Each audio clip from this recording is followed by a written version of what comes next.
Devara local సినీ ప్రపంచం నేను మీ హేమమాలిని. మరి ఇవాల్టి సినీ ప్రపంచంలో ఏమేం అప్డేట్స్ ఉన్నాయో ఇప్పుడు చూద్దాం. సమంతను నా దగ్గరికి పంపాలి అని చెప్పి ఆయన డిమాండ్ చేశాడు. సమంత గారిని వెళ్ళమని చెప్పి నాగార్జున వాళ్ళు ఫోర్స్ చేశారు. సమంత నేను వెళ్ళను అనింది.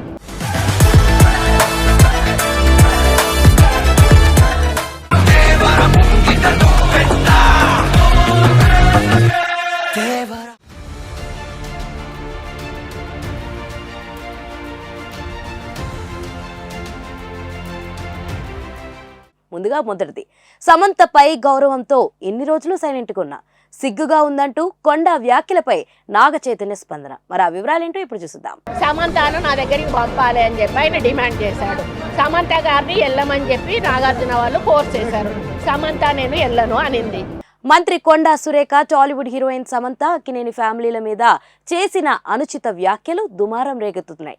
కేటీఆర్ గురించి ఆయన నిజస్వరూపం ఇది అని చెప్పే తరుణంలో సమంత గురించి, అక్కినేని ఫ్యామిలీ గురించి చాలా నీచంగా, స్థాయిని దిగజార్చేలా, తక్కువ చేసేలా మాట్లాడింది. ఇలా ఓ మంత్రి అయ్యుండి బాధ్యత గల పదవిలో ఉండి నిరాధారణమైన మాటలు, గాలి మాటల్ని ఎలా చెబుతారని సభ్య సమాజం ప్రశ్నిస్తుంది.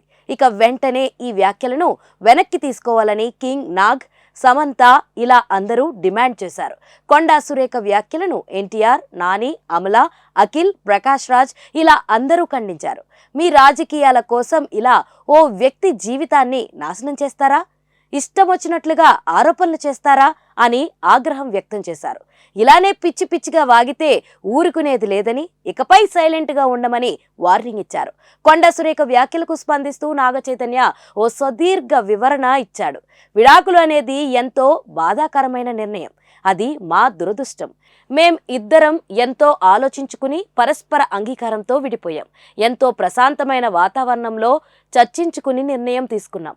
మా జీవిత లక్ష్యాలు వేరు, మా దారులు వేరు. అందుకోసం ఇద్దరం పరస్పర అంగీకారంతో విడిపోయాం. మా విడాకుల వ్యవహారం మీద ఇప్పటి వరకు ఎన్నో బేస్లెస్ వార్తలు, రూమర్స్, గాసిప్స్ వచ్చాయి. ఇష్టం వచ్చినట్లుగా మాట్లాడుకుంటున్నారు. సమంత మీద గౌరవం, నా ఫ్యామిలీ మీద ఉన్న గౌరవంతో ఇంతవరకు సైలెంట్గా ఉన్నా. కానీ ఇప్పుడు మంత్రి కొండా సురేఖ గారు కేవలం తప్పుడు వ్యాఖ్యలే కాదు, చాలా నీచమైన కమెంట్లు చేశారు. వాటిని ఏమాత్రం సభ్య సమాజం అంగీకరించదు. ఏదో ఒకటి మాట్లాడి హైలైట్ అవ్వాలని అనుకునే ఆలోచన విధానం చాలా సిగ్గుచేటు అని నాగ చైతన్య మండిపడ్డారు. అయితే కొండా సురేఖ తాజాగా తన సోషల్ మీడియా వేదికగా సమంతకు క్షమాపణలు చెప్పింది.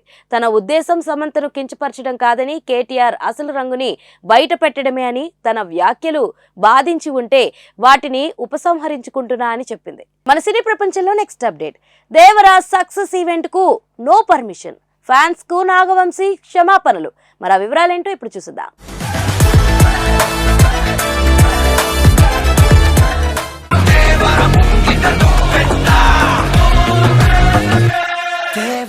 ఎన్టీఆర్, జాన్వీ కపూర్ జంటగా నటించిన దేవరా చిత్రం ఇటీవల ప్రేక్షకుల ముందుకొచ్చింది. మొదటి రోజు రికార్డ్ స్థాయి ఓపెనింగ్స్ ను రాబట్టి మొదటి 3 రోజుల్లో 300 కోట్లకు పైగా వసూళ్లు సాధించిన దేవరా సినిమాకు విజయోత్సవ వేడుక నిర్వహించాలని ఫ్యాన్స్ తో పాటు చిత్ర యూనిట్ సభ్యులు భావించారు. ప్రీ రిలీజ్ ఈవెంట్ ను ప్లాన్ చేసినప్పటికీ ఫ్యాన్స్ పెద్ద ఎత్తున హాజరు కావడంతో గందరగోళ పరిస్థితి కారణంగా వేడుక రద్దు అయింది.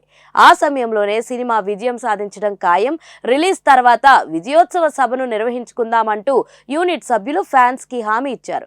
అనుకున్నట్లుగానే దేవరా సినిమాకు మంచి స్పందన రావడంతో తెలుగు రాష్ట్రాల్లో ఎక్కడైనా ఓపెన్ ప్లేస్ లో భారీ విజయోత్సవ వేడుక జరుపుకోవాలని మేకర్స్ భావించారు. కానీ తెలుగు రాష్ట్రాల్లో ఒకవైపు దేవీ నవరాత్రుల ఉత్సవాలు జరుగుతున్నాయి, మరోవైపు దసరా వేడుకలు జరుగుతున్న కారణంగా సినిమా ఫంక్షన్స్ కు అనుమతులు వచ్చే పరిస్థితి లేదు. దాంతో దేవరా సినిమా విజయోత్సవ సభ జరపడం సాధ్యం కావడం లేదంటూ నిర్మాత నాగవంశీ అధికారికంగా ప్రకటించారు. సోషల్ మీడియా ద్వారా ఆయన చేసిన ప్రకటన ఫ్యాన్స్ కి నిరుత్సాహంను కలిగిస్తుంది. సోషల్ మీడియా ప్లాట్ఫామ్ ఎక్స్ ద్వారా నిర్మాత నాగవంశీ దేవరా విజయోత్సవ వేడుక సాధ్యం కాదని తేల్చి చెప్పేశారు. ఆయన ఎక్స్ లో దేవరా సినిమాకు భారీ విజయాన్ని కట్టబెట్టిన ప్రేక్షకులకు, ఎన్టీఆర్ ఫ్యాన్స్ కి ధన్యవాదాలు. సినిమా విడుదలకు ముందు జరగాల్సిన ప్రీ రిలీజ్ ఈవెంట్ జరగకపోవడంతో తెలుగు రాష్ట్రంలోని తారక్ అన్న అభిమానులు విజయోత్సవ వేడుక కోసం చాలా ఆసక్తిగా ఉన్నారు. అందుకోసం మేము చాలా ప్రయత్నాలు చేశాం. కానీ దసరా, దేవీ నవరాత్రి ఉత్సవాల కారణంగా దేవరా సినిమా విజయోత్సవ వేడుకల కోసం తెలుగు రాష్ట్రాల్లో ఎక్కడా కూడా ఓపెన్ ప్లేస్ లో అనుమతులు వచ్చే పరిస్థితి లేదు. ఇలాంటి సమయంలో మేము ఏమీ చేయలేకపోతున్నాం. ఈవెంట్ను నిర్వహించలేకపోతున్నందుకు ఫ్యాన్స్తో పాటు ప్రేక్షకులకు క్షమాపణలు కోరుతున్నామంటూ ట్వీట్ చేశారు. ఎంతో ఆసక్తిగా ఎదురు చూస్తున్న విజయోత్సవ వేడుక సైతం రద్దు కావడంతో ఫ్యాన్స్ అసహనం వ్యక్తం చేస్తున్నారు. సినిమా విడుదలైనప్పటి నుంచి ఫ్యాన్స్ ఇంకా ఎప్పుడు విజయోత్సవ వేడుక అన్నట్లు ఎదురు చూస్తున్నారు. వారందరికీ నిర్మాత నాగవంశీ ప్రకటన నిరుత్సాహం కలిగించింది. నందమూరి కళ్యాణ్ రామ్, సుధాకర్ మిక్కిలినేని సంయుక్తంగా నిర్మించిన దేవరా సినిమాను తెలుగు రాష్ట్రాల్లో సితారా ఎంటర్టైన్మెంట్స్ బ్యానర్ లో నాగవంశీ భారీ ఎత్తున విడుదల చేసిన విషయం తెలిసిందే. ఎన్టీఆర్, ఆర్ఆర్ఆర్ తర్వాత నటించిన సినిమా అవడంతో అంచనాలు మొదటి నుంచి భారీగా పెరిగాయి. అంచనాలకు తగ్గట్లుగానే సినిమా భారీ ఓపెనింగ్స్ సొంతం చేసుకుంది. మన సినీ ప్రపంచంలో నెక్స్ట్ అప్డేట్, జానీ మాస్టర్ కు మధ్యంతర బెయిల్ ఎన్ని రోజులంటే మరి ఆ వివరాలంటే ఇప్పుడు చూద్దాం.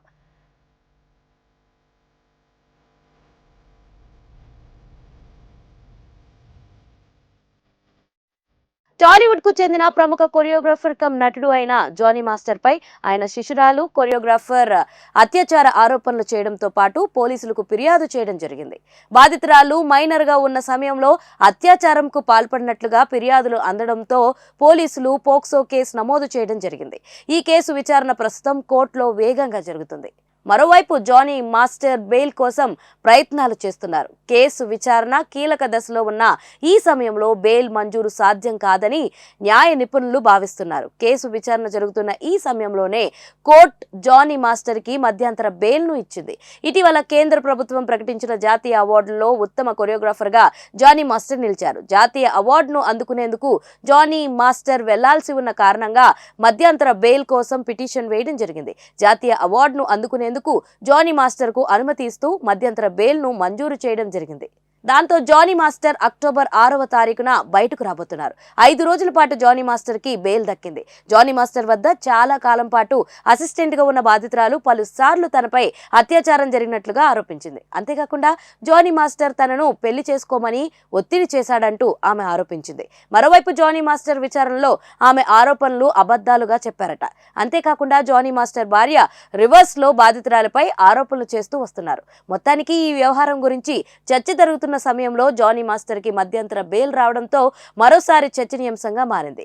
జానీ మాస్టర్ పై పోక్సో చట్టం కింద కేసు నమోదైన కారణంగా పూర్తి స్థాయి బెయిల్ రావడానికి చాలా సమయం పట్టొచ్చు అనే అభిప్రాయం వ్యక్తమవుతుంది.